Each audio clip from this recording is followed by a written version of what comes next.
Thank you for clicking on the video here today at NerdMimic. We're going to talk about the Lost Caverns of Tsojcanth. This is a classic D&D module for first edition rules and was authored by Gygax himself. It was designated S4 and it was a tournament module that originally took place in WinterCon 5 back in 1976. And this set in front of us is a deluxe edition version that came out 6 years later and has more stuff to it, more notably a wilderness portion that was not part of the original tournament, which took place in a core dungeon. As most dungeon tournaments go, this is of course prone to a lot of characters dying to weed out the competition, see who get further into the dungeon and come out with the most loot. So this is no different. There's a lot of death traps in it. Even with the new expanded wilderness portion, there's a lot of death traps, classic one kill rooms, so to speak, events, and typical in Gygax fashion. Before we dive more into it, this of course was designated S4. So there are 4 modules in this series. The first one being the classic Tomb of Horrors. The second one is White Plume Mountain, which is going to be our free giveaway. I'll put the link down below. And this is S3, the Expedition to Barrier Peaks, which we talked about last. So you can see here on the title, it's for characters levels 6 through 10. Obviously, you want to have a large party, and that was the case for these tournament modules where you had like 10 or 12 people sitting at a big table, getting together to fight and get further into the dungeon than anyone else. This is more monster-based rather than, say, riddles or puzzles compared to the other modules that we saw before.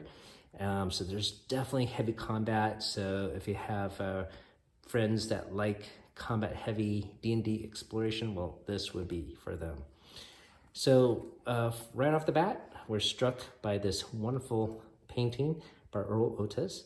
It's fantastic. It's one of the main reasons why I picked up this module a long time ago. You got this Behir here, which was a new creature back then, shooting his lightning breath or bolt at a party of adventurers. He's tangled up with another fighter there. Really wonderful, dramatic art piece. On the back cover here, different piece of artwork where they're exploring.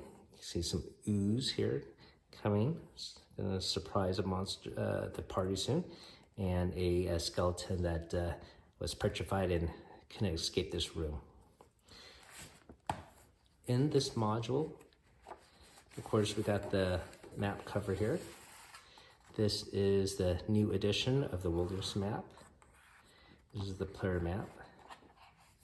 And here is the classic dungeon itself. We'll dive into that in a bit. This comes with 2 booklets, the first of which is the actual adventure itself. And the second booklet is interesting, and we'll talk about this one first actually. This is sort of like a mini monsters manual and DM guide. And a lot of the creatures in here and magic items and spells that you will see subsequently were additionally added to Monster Manual 2 and Unearthed Arcania, which came out several years later. Some of the monsters we'll see here as we flip through this 100%, they are not in the adventure itself, so I thought that was interesting. There's chock full of monsters. The first one is actually a bat with a variation, the Mobat. But the next one is, of course, the title on the cover there, that we hear. That's cool.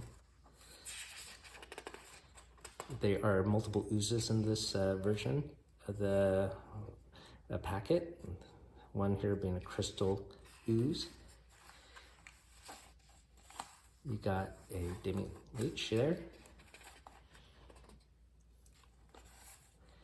And a lot of these creatures, of course, were unique back then, giving adventurers a challenge because you really didn't know their weaknesses or strengths.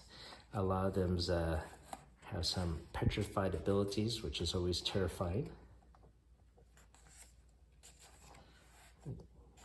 Fantastic full page art here.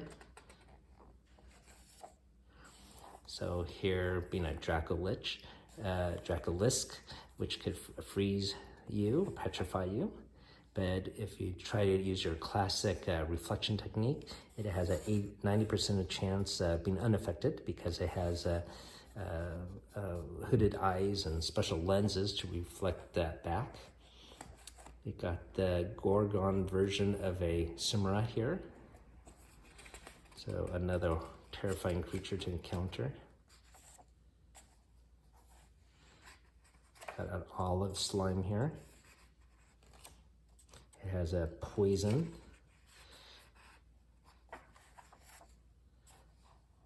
You got other puddings here. The brown pudding, white pudding, dun pudding.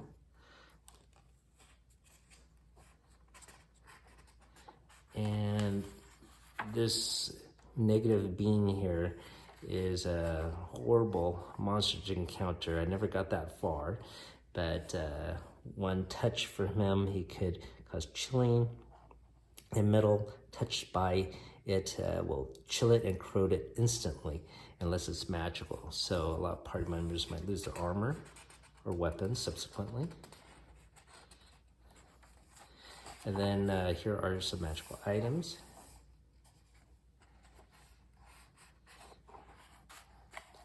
So this Dowd's Wondrous Lanthorn. This is the main magic item that the adventurers are trying to acquire. We'll talk about the plot in a second, but I just wanted to show you what it was. And it has fuel that uses gems to power it. And if you use any of the spell effects, the cost will be denoted from the fuel. And basically, if you power it up, it can last 100 years if you use it normally. But if you use it for magical abilities, just subtract these years from it. You got the demo, sorry, I'm going to mispronounce it, Demonomicon here. That's a famous item here. You got some clerical spells here, magic user spells.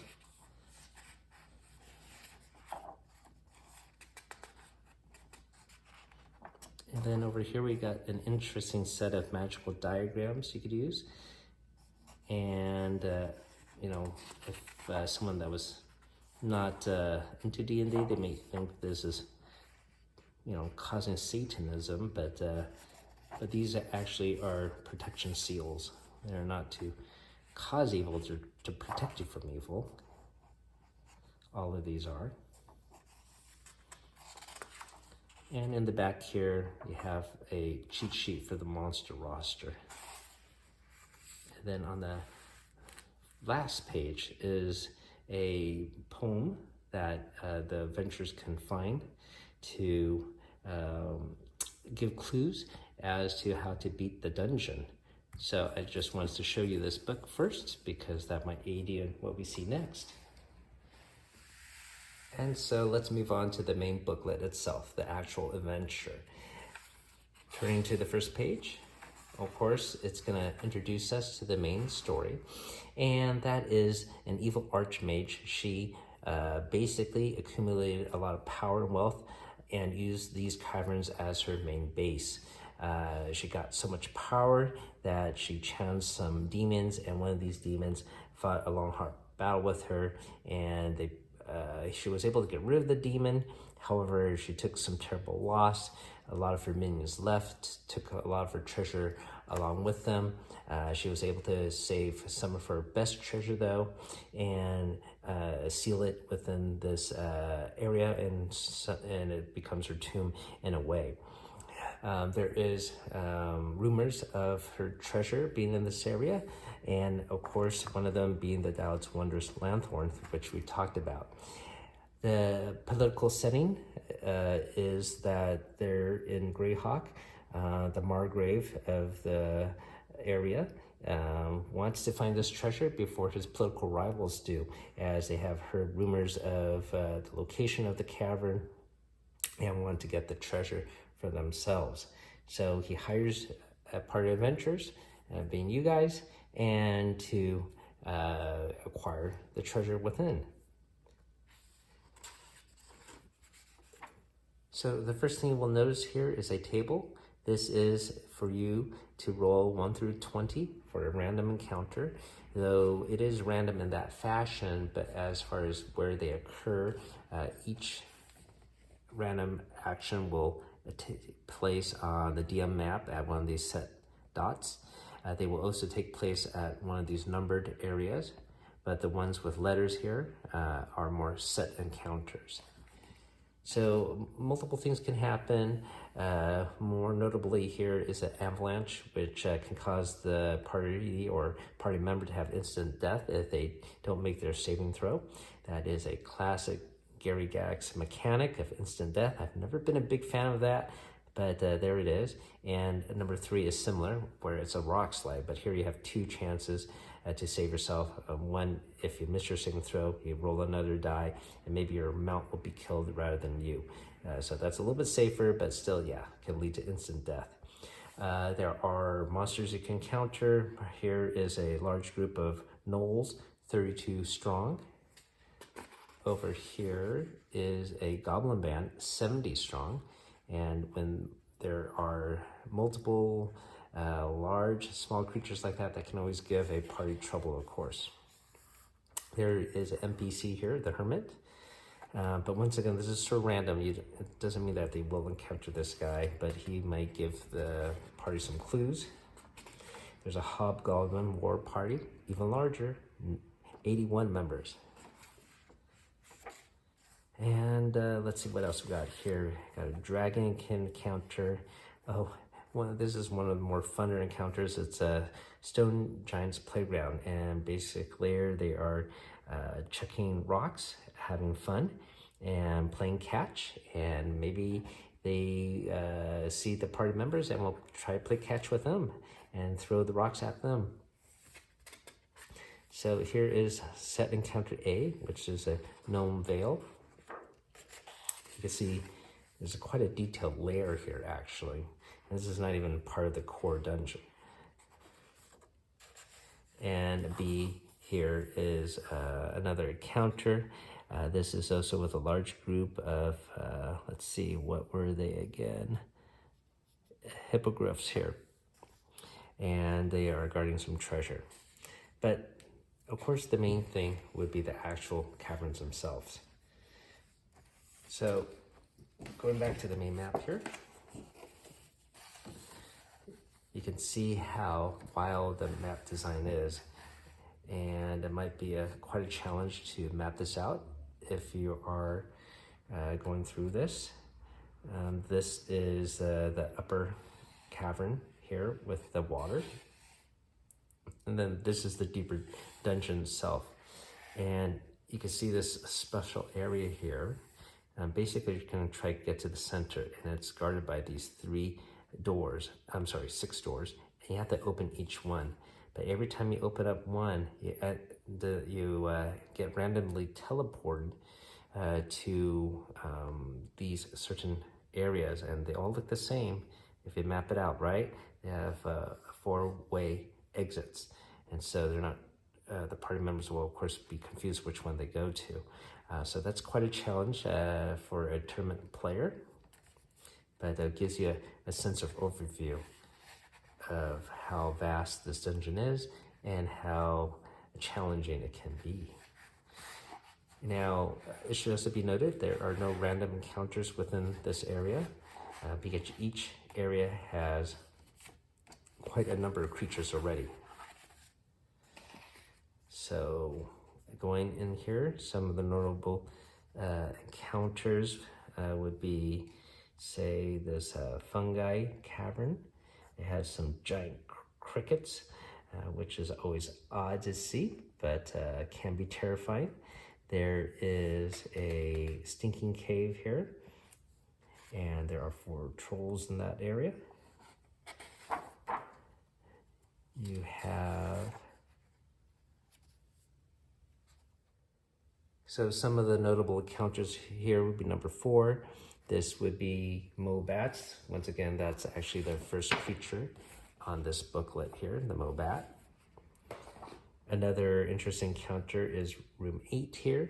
This is a giant cavern here, and On the ceiling are 6 green slimes, and there is a dead elf there that was trying to hide away, trying to avoid being dripped on, and he probably starved to death. And that is this picture here. You can see the green slime there. Another interesting encounter here is this large cave, and there are giants here. And I do remember this because this is where, as part of my loot, when I was growing up, I got the boots, and it turned out my boots were the boots of dancing. And boy, that was fun for my DM Brian to torment my character, and suffice to say, it's hard to battle when you have boots of dancing on. So subsequently to my death somewhere down the line. But I do remember this encounter quite well. Let's move on. And another encounter that's interesting would be here, the border heap. And this is where you find a glyph, a puzzle of note, and that is once again here. So that'll give the players clues how to bypass some of the traps and win the prize. There is, let's see here. Okay, so we're gonna move on to the Greater Caverns here, the main bulk of the adventure, which is this map here. So there are multiple monsters in each room here. And one place you could end up and be teleported when you open up one of those doors is this classic labyrinth with a minotaur. And can you imagine being stuck in this? Look how detailed this map is, and how an adventurer would have to plot their way to exit here. And the minotaur is here. So that would be quite a challenge. We have also, let's see, a notable encounter here with a hill giant. He has a pet rhinoceros beetle. Next to him is a Dracolisk. It's always funny how, if you think of these creatures living in there, how come the hill giant didn't get petrified yet, or the giant didn't kill this Dracolisk? But that's always, you have to suspend your disbelief, of course. And then here, when you open up all the doors, in the middle, the players will encounter this scene here, and they might think this is a Sleeping Beauty, but it is not. It is the daughter of the evil Archmage, and she also is a vampire. So you can imagine if a brave adventurer tried to kiss her, trying to awaken her, well, that would not work out well for you. So after you do battle with this vampire daughter, there are guardians of the treasure that are underneath and hidden within this area, and one of them being those negative beams that can instantly destroy your armor and weapons. And that would be this guy here. And so I should mention that this is the negative force guy. There is also the opposite, a positive force entity as well. But once again, not a great encounter for you to handle because it will disintegrate your treasure. So guarding the treasure would be an Eggy here, which we showed you before, which can touch you and cause instant corrosion of anything metallic. It should also be noted this negative creature has the opposite being Yaga or Agya, and can have similar effects to non-magical items and melt them. But if you survive all of that, you got wonderful treasure within. You got that Demonomicon that we talked about earlier. You got a full set of tombs that they can increase your stats, and multiple other treasures within. So, so in the back here is a list of original characters that the DMs used for the players to pick and choose to run the campaign in a tournament. And that's a pretty cool addition to see. So if you want to emulate it, here it is. So that is my quick overview on the Lost Caverns of Tsojcanth S4. It's a classic D&D module. More notable once again for that second packet, which includes wonderful magic items, new spells, and of course more creatures and monsters you could add to your campaigns.